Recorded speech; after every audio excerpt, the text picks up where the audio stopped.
tulionayo katika Dira ya Dunia. Jeshi la Sudan la karibia kuchukua udhibiti wa ikulu ya rais huko Khartoum kutoka kwa wanajeshi wa RSF. Je, mzozo wa kivita na ufukuta utatanzuliwaje? Njia moja ya kuwawezesha Burhan na Dagalo waketi chini kwenye meza moja ni kuwanyima nguvu zote na kuwafungia njia zote za kuweza kupata silaha za kuendeleza hii vita. Kundi la waasi wa M23 la uteka mji wa kimkakati wa uchimbaji madini katika jimbo la Kivu Kaskazini na kuendeleza mashambulizi yao ya kijeshi mashariki mwa DRC. Je, hali ikoje? Kabisa hali nakatala sana, kia kufaa hakiko. Tunaomba serikali basi ione kama itafanya, lakini washaingia wenyewe wanajiita wakombozi. Hamas imerusha makombora matatu nchini Israel kujibu mashambulizi mapya yaliyotekelezwa na Israel dhidi ya Gaza. Naye rais wa Ukraine Volodymyr Zelensky amewaambia viongozi wa Umoja wa Ulaya wanaokutana mjini Brussels kwamba rais wa Urusi lazima aache kutoa kile alichokiita matakwa yasiyo na msingi. Katika michezo, shirikisho la CAF latoa ratiba ya mechi za mashindano ya AFCON ya vijana walio chini ya umri wa miaka 17, na mmiliki wa zamani wa timu ya Formula 1 Eddie Jordan afariki dunia. Zaidi ni hapo baadaye katika makala ya spoti, nami Shuaib Ibrahim.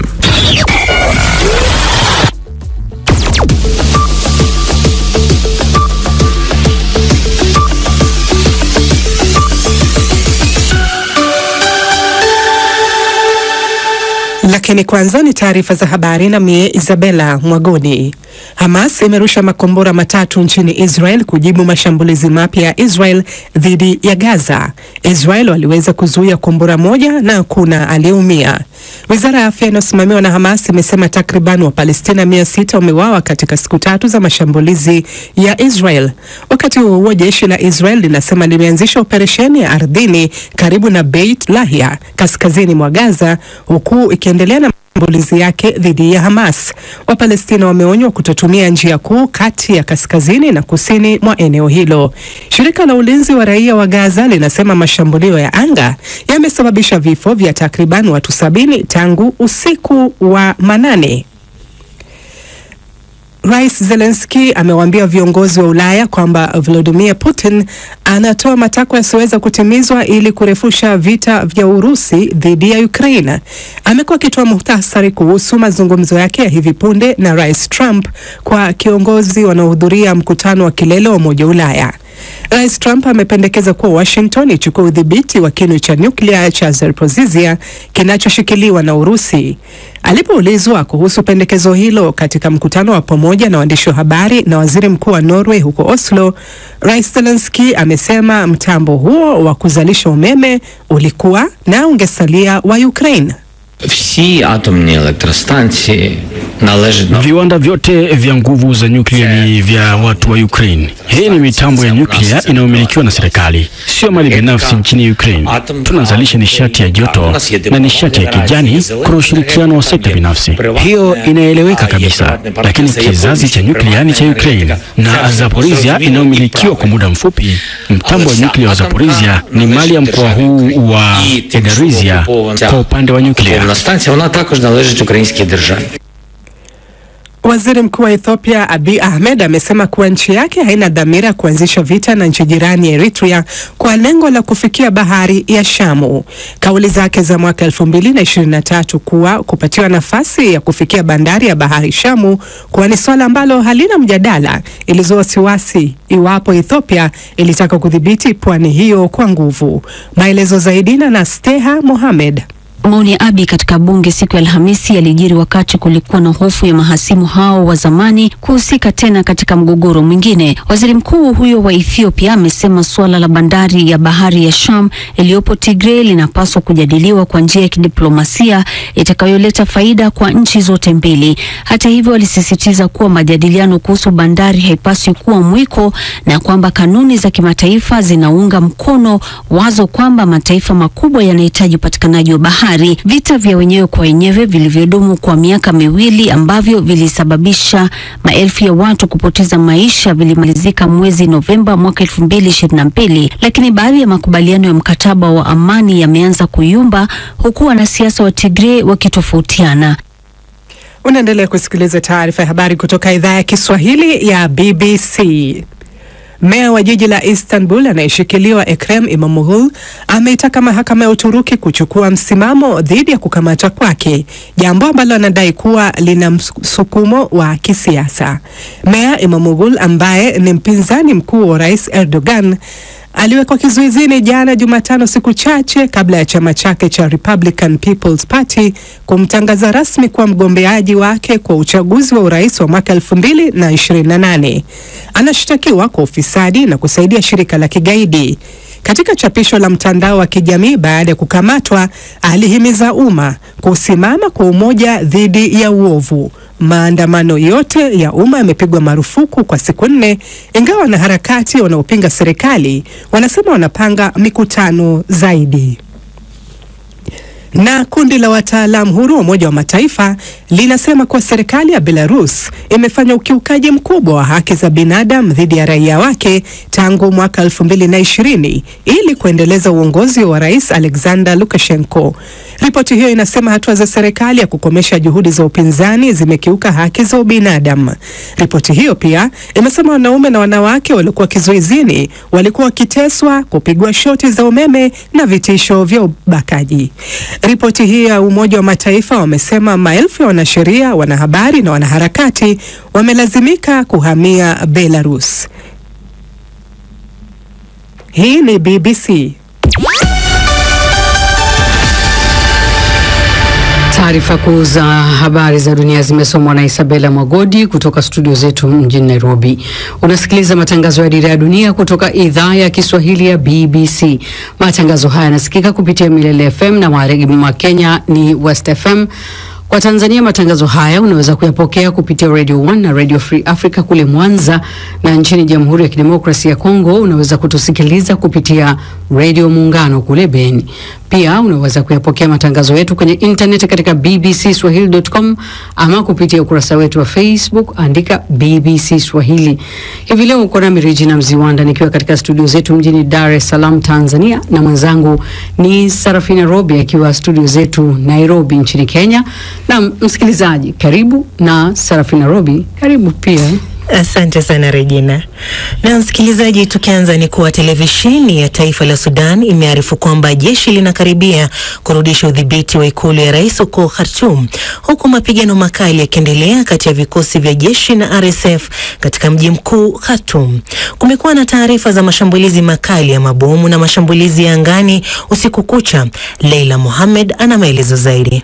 Inasemekana kuwa RSF ilichukua kwa haraka ikulu na sehemu kubwa ya mji mkuu wakati wa vita vya mwezi Aprili mwaka 2023, lakini vikosi vya jeshi la Sudan katika miezi ya hivi karibuni vimekuwa vikifanya harakati za kurejea na kuelekea ikulu. Kundi la RSF ambalo mapema mwaka huu lilianza mpango wa kuunda serikali mbadala linadhibiti baadhi ya maeneo ya Khartoum na mji jirani wa Omdurman pamoja na magharibi mwa Sudan, ambako linapigania kudhibiti ngome ya mwisho ya jeshi huko Darfur El Fasher. Kudhibiti mji mkuu kunaweza kuharakisha utekaji kamili wa jeshi katikati mwa Sudan na kuzidisha mgawanyiko wa maeneo ya mashariki na magharibi baina ya pande mbili hizo hasimu. Pande zote mbili zimeapa kuendelea kupigania sehemu iliyobaki ya nchi hiyo na hakuna juhudi zozote za mazungumzo ya amani zilizofanikiwa. Mzozo huu umesababisha kile ambacho Umoja wa Mataifa unakitaja kama janga kubwa zaidi la kibinadamu duniani na kusababisha njaa katika maeneo kadhaa na magonjwa kote nchini Sudan. Pande zote mbili zimeshutumiwa kwa uhalifu wa kivita, huku RSF pia ikishutumiwa kwa mauaji ya halaiki. Majeshi ya pande zote mbili yanakanusha shutuma hizo. Mapigano yanayolenga kuikamata ikulu ya rais yamepamba moto katika muda wa wiki kadhaa zilizopita, huku RSF ikipigana vikali kudumisha udhibiti, ikiwa ni pamoja na kuwatumia walenga shabaha mahiri waliowekwa jirani na majengo ya katikati mwa mji. Kiongozi wake mapema wiki hii Mohamed Hamdan Daglo aliwaagizia wanajeshi wake kutoiacha ikulu. Hatua ya mafanikio haya ya kijeshi katikati mwa Sudan tangu mwishoni mwa mwaka jana kumepokewa vyema na watu wengi ambao walikuwa wamehama makazi yao kwa sababu ya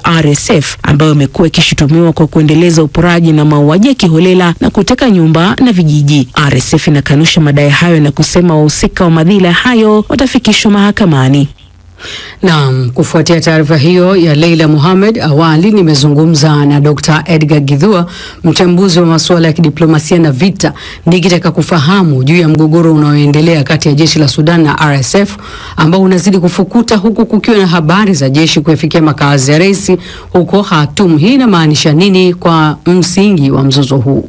Ni kumaanisha kuwa upande wa SAF tayari umekuwa na nguvu zaidi kuliko upande wa RSF, na katika huu mzozo Rais Jenerali Burhan ambaye amesimamia kikosi cha SAF hata kubali kwenda katika mazungumzo yoyote na Dagalo, kwa maana sasa anaona akona nguvu ya kijeshi na akona nguvu ya kudhibiti nchi. Kwa hivyo haitakuwa rahisi kwake kukubali kwenda katika mazungumzo yoyote ya kusuluhisha na kumaliza huu mgogoro. Hivi karibuni RSF ilianza mpango wa serikali mbadala na makundi mengine. Mpango huu umefikia wapi? Kufikia sasa waliweza hapa Kenya kuja kukutana na kuanza kuunda kikundi chao. Jumuiya ya Afrika imewapiga marufuku na imesema haitakubalia kuwe na serikali nyingine ambayo itatengwa na kikundi chochote kule, kumaanisha Burhan sasa bado ana nguvu na yeye ndiye anatambulika kama kiongozi wa taifa la Sudan. Kwa hivyo inaonekana Dagalo na kikundi chake cha RSF na haya makundi mengine ambayo wameweza kumuunga kutengeneza serikali badala hawatapata kutambulika kokote. Mataifa kadhaa yameshutumiwa aidha kwa kuwapa RSF silaha na madai mengine mengi. Sasa je, kwa nini mataifa haya, iwapo yanajulikana, yasiwekewe vikwazo mfano na jamii ya kimataifa? Katika mambo ya diplomasia na mambo ya kigeni na mahusiano ya mataifa kule nje, huwa na kitu kwa kizungu tunaita interests nyingi ambazo huwa zinaangaliwa. Kwa mfano,